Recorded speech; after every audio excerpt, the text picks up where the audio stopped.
Hi, Internet. So, after a few years of my XPlotter sitting in a box, I finally got around to trying it out. And it's an okay device. However, the software is really lacking. And judging by the number of people who got them, as well as the challenges people have been having and the unresponsiveness of the company, I had to sit here and think, what was my next steps for this device? So, I set out on a quest to find different software to run the XPlotter. So, from searching around on the web, I got a lot of great little information about what could be driving it and what people have tried, and I've heard it called a dumb device, meaning that it's not sending back responses to a lot of the more common softwares. So I did find a piece of software and it works excellent, but it took me a few days of kind of just playing with the settings and getting it configured. So here's a few of my test prints, just trying to get it working. And I seem to have it dialed in now. So I'm going to actually switch over and tell you about LightBurn. So this is LightBurn, and originally I wanted to try the software specifically because, hey, it's supposed to use GRBL, and we know that XPlotter's GRBL, and there's some G-code specifications for it, but it wasn't quite working the way we expected it to. So I tried using GRBL to get it running, and everything would work except for the laser. So this is the XPlotter software. You can open that up. It's got great tutorials online, but if you can go into your devices, and when you configure the device, you're going to actually use the Marlin driver for this. So originally I was trying to configure this with Gerbil, um, and I had a few other thoughts, and I said, you know what? Someone made a comment about reflashing the board with Marlin Kiba, but I was like, I didn't want to end up bricking this device, even if I had to use the crappy software. So I selected Marlin, and it's a serial USB. I named it XPlotter. This is the bed length and width. So the X and Y axis, so 300 by 245.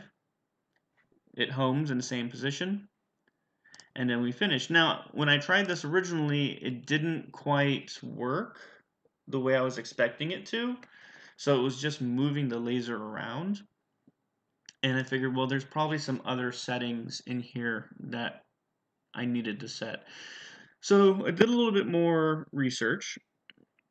I'm going to go over to the settings section now. And under the settings section for LightBurn, when you are under the Marlin configuration, there should be a not here, I'm sorry, not this settings. I'm going to go to device settings, and there's this little box for using MO3 MO5 for the laser on and off. And you need to enable this because it's actually using a different command. Originally, I think it's like M1415. Don't quote me on that one. But turn this on, and now the laser will come on. So what I'm going to do here, actually, let me turn it on, and hopefully you can hear the device working. Bear with me.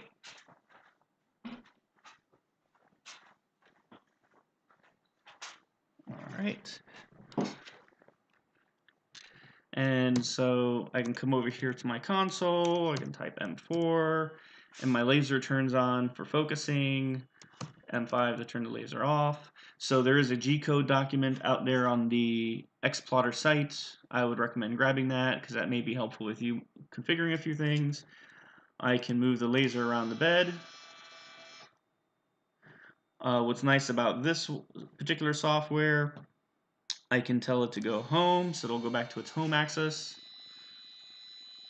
And just like I have something here on the screen, I can tell it to frame that, and it'll trace with the XPlotter where that item would end up on your material that you're engraving. So, and just as an example, I've been playing with this a lot. I've cut out all kinds of different things, trying different laser speeds. Speaking of laser speeds, there is one change you will need to make, and we're going to actually just swap back over to the settings now for LightBurn, not the device settings, and you're going to change the units for grids. One is better for CO2, one is better for diode, and this is going to be millimeters a minute instead of millimeters a second. And the millimeters a minute are going to actually function a lot better. I did adjust my laser to not be on the lowest portion of the bracket, so you're going to want to readjust your bracket a little bit as well. And I'll probably do another video just to be a little bit more thorough. You can see, you know, for me, 1,000 millimeters a minute was really good for a nice engraving. It's got a nice depth. Here I was doing some test cuts, but it didn't quite come out the way I expected it. I did finally find a setting that worked for me, which was, 100 millimeters a minute times 10 passes. I have done this at 8 passes, but you got to adjust your height of the laser, and that's with the 2.5 watt laser. I might try swapping out the laser on the XPlotter, which is one of my next steps, but you don't have to, depending on what you're engraving. It can engrave and cut just fine, so it's just a matter of getting the settings right. My belts were loose though, so there were some adjustments and fine-tuning. As you can see over here on the circle, I was getting some odd lines, and of course that's showing up in some of the cuts as well. So there is some physical adjustment on your XPlotter you may need to do to kind of get it dialed in. But once you do get it dialed in, you'll get some nice circular pieces. The edging, I'm sure there's some better speed settings depending on the strength of your laser and how you put set your laser. I'm still pretty new to laser engraving and cutting since I do mostly 3D printing. So it's a little bit of a new area for me. But hopefully this helps all of you that got an XPlotter or got a friend's XPlotter, or somebody you're very unhappy with your XPlotter because the software is not very good and it hasn't been released yet, or you haven't heard back from them. But if you happen to have one of these devices, I'm actually very happy with it now. It's a clean unit, and having the LightBurn software actually does work very well for me. So you can download the trial.